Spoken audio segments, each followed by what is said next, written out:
Where are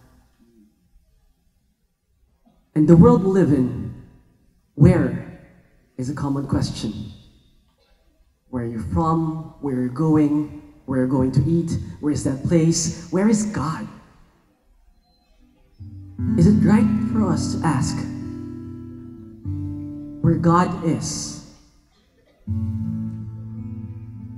Shouldn't we be asking, where are we? Where are we?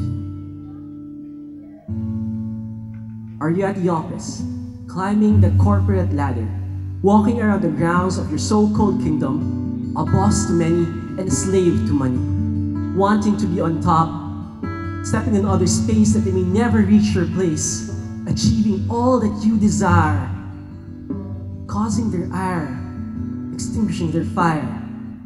Where are you?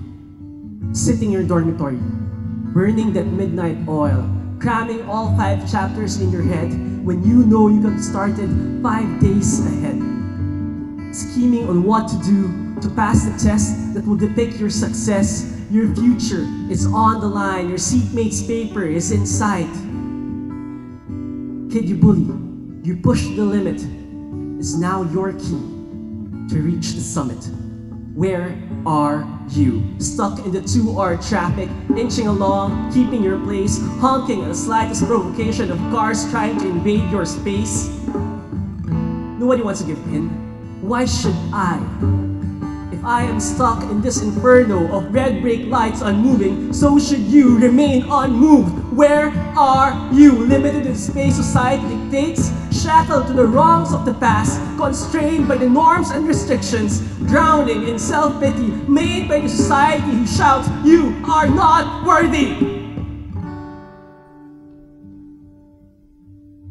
Is that where you are? Is that where you'll always be?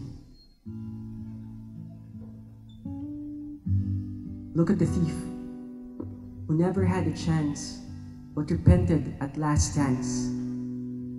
He who saw only the shoulder beyond the mountain of hate and deceit.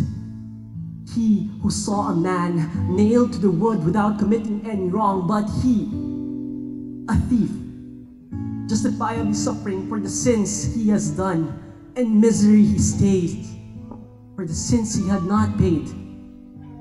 He who heard them shout, mock, and say utter nonsense out of their angered egos. He who is helpless, hopeless, and breathless. He who is worthless.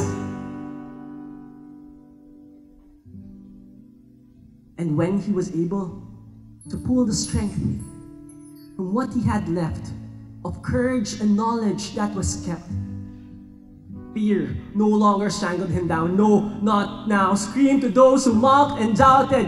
Jesus is punished without sin. Do you not fear?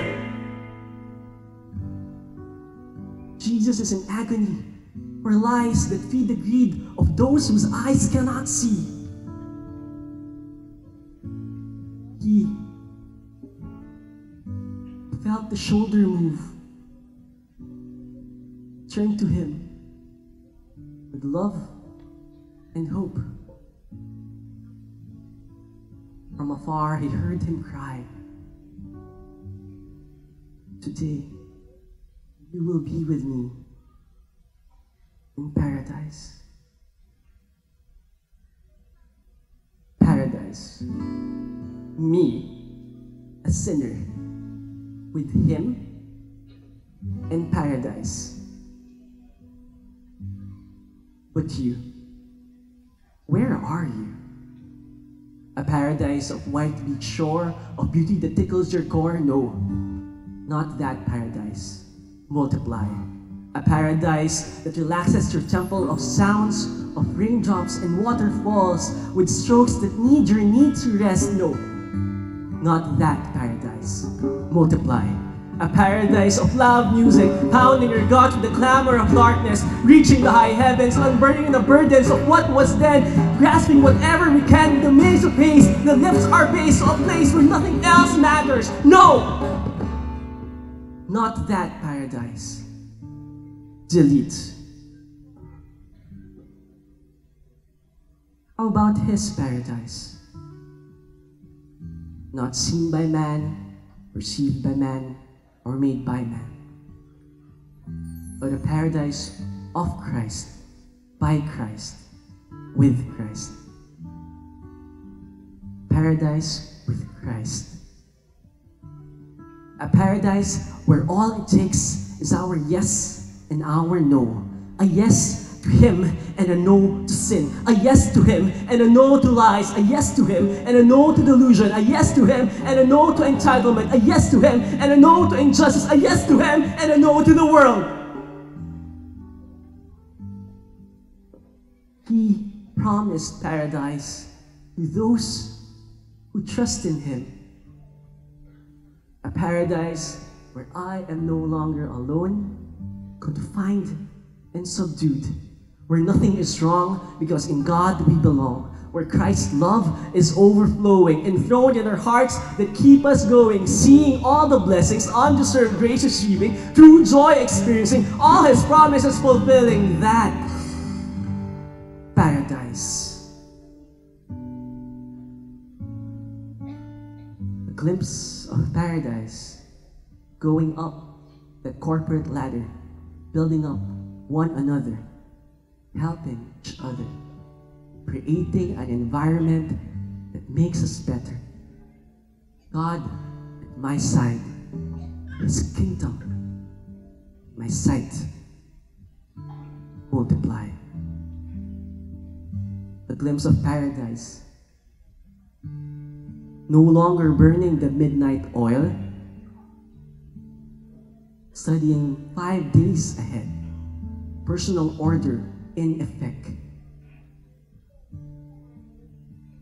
focused on doing right, not looking at my left and right, accomplished by God's grace, multiply. A glimpse of paradise in the 2-hour traffic, faith not static, not giving into sin, moving on with Him, staying in place, giving space, keeping the peace, making Christ increase, multiply. Multiply, multiply, multiply. Multiplying all graces, all blessings, all goodness. An experience of perfection with Christ's salvation, where hope is persistent because His presence is existent, where all pains are gone and the choice is the only one.